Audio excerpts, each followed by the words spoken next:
പാർലമെന്റിന്റെ ശീതകാല സമ്മേളനം രണ്ടാം വാരത്തിലും പ്രക്ഷുബ്ധം. അദാനി, സംഭൽ, മണിപ്പൂർ വിഷയങ്ങളിൽ പ്രതിപക്ഷ പ്രതിഷേധം ശക്തമായതോടെ ഇരു സഭകളും ഇന്നും പിരിഞ്ഞു. 16ഓളം ബില്ലുകൾ ശീതകാല സമ്മേളനത്തിൽ ലിസ്റ്റ് ചെയ്തിട്ടുണ്ടെങ്കിലും അദാനിയുടെ പേരുയർത്തുമ്പോൾ തന്നെ സഭ നിർത്തിവെക്കണമെന്ന സമീപനമാണ് മോദി സർക്കാർ സ്വീകരിക്കുന്നത്. വിവരങ്ങൾ സിബി നൽകും. സിബി, വിശദാംശങ്ങൾ.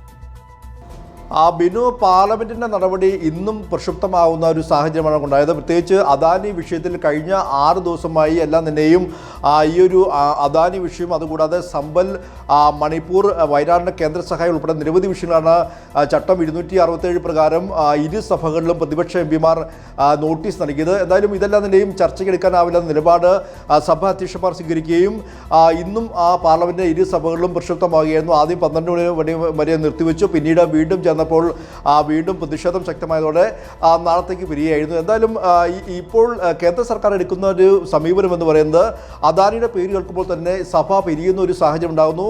ഏകദേശം 15ലധികം ബില്ലുകൾ ഈ ഒരു പാർലമെന്റ് സെഷനിൽ കൊണ്ടുവരാനുണ്ട്. ഇത്തരത്തിൽ ഈ സഭാ നടപടിയായിട്ട് മുന്നോട്ട് പോകാതെ അവസാന ദിവസങ്ങളിൽ ഈ ബില്ലുകൾ ഒന്നിച്ച് പാസ്സാക്കിയെടുക്കുക, അല്ലെങ്കിൽ ഒരു പ്രതിഷേധം അവസരമാക്കിക്കൊണ്ട് പാസ്സാക്കിയെടുക്കുക എന്നൊരു നിലപാടിലേക്ക് കേന്ദ്ര സർക്കാർ പോകുന്നു. അതുകൊണ്ട് തന്നെ ഇന്നിപ്പോൾ പ്രതിപക്ഷ ഇന്ത്യ സഖ്യ നേതാക്കളെല്ലാം തന്നെ യോഗം ചേരുകയും ഇന്ന് ലോക്സഭാ സ്പീക്കറെ കണ്ടുകൊണ്ട് ഈ ഒരു വിഷയത്തിലെല്ലാം തന്നെയും കാര്യങ്ങൾ ഉന്നയിക്കുകയും ചെയ്തു. മാത്രമല്ല, ഭരണഘടനയുടെ 75ാം വർഷത്തോടനുബന്ധിച്ച് ഭരണഘടന ഒരു ചർച്ചാ വിഷയമാക്കി പാർലമെന്റിൽ കൊണ്ടുവരുന്ന ആവശ്യവും പ്രതിപക്ഷം ഉന്നയിച്ചു. പിന്നീട് എന്തായാലും കേന്ദ്ര സർക്കാർ ഈ വരുന്ന 13, 14 തീയതികളിൽ ലോക്സഭയിലും 16, 17 തീയതികളിൽ രാജ്യസഭയിലും ഈ ഒരു ഭരണഘടനയിൽ മേൽ ചർച്ച നടത്താമെന്ന് സമ്മതിക്കുകയും ചെയ്തിട്ടുണ്ട്. എന്തായാലും ഇനിയിപ്പോൾ ഈ ചർച്ചകൾ വരും ദിവസങ്ങൾ ഉണ്ടാവുകയും ചെയ്യും. സ്വാഭാവികമായും നാളെ മുതൽ സഭാ നടപടി തടസ്സപ്പെടില്ല എന്നുള്ളൊരു കാര്യമാണ് പ്രതിപക്ഷ ഇന്ത്യ സഖ്യ നേതാക്കളും ആവശ്യപ്പെടുന്നത്. 0 ഓവറിലും മറ്റുമെല്ലാം തന്നെയും തങ്ങളുടെ ആവശ്യങ്ങൾ ഉന്നയിക്കുമെന്നും ഇവർ പറയുന്നു.